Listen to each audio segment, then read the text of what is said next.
Peter, what interests you about the writings of Friedrich Nietzsche? Well, he covered a lot of ground in his life. He wrote many books about many things, a lot of them extremely deep philosophical things, take a lot of understanding. So I've spent the best part of 8 years reading this stuff. What do you think is Nietzsche's greatest achievement? He solved the ancient question of metaphysics.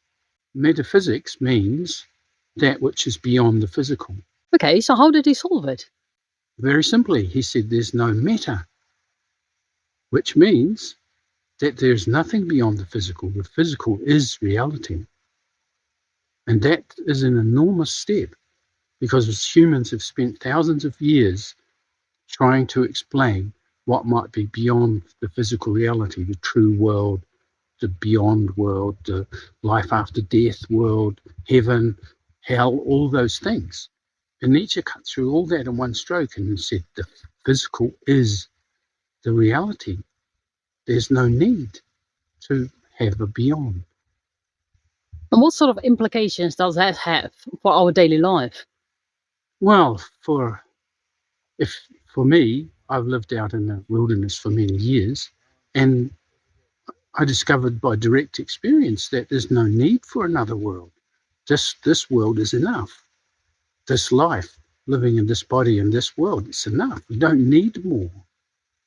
And what it means for people who feel there is a necessity for another reality, another world, is one, that you're not looking directly at the world you're in, or the world that you're looking at is so unpleasant that you have to find another world.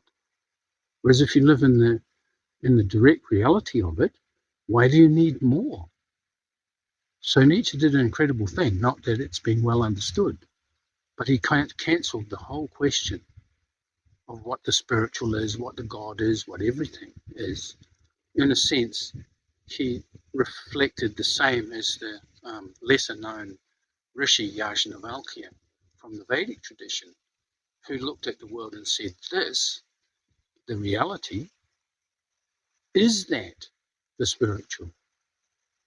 And it seems like a very simple sentence and easy, but it's true.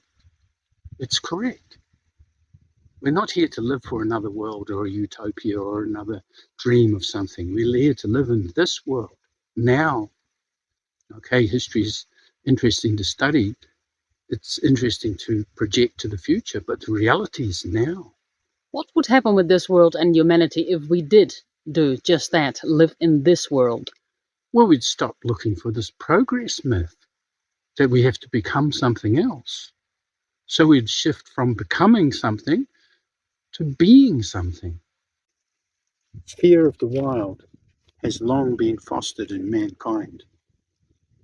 Such prolonged and ancient fear at last has become subtle, spiritual, and intellectual. At present, it is called science.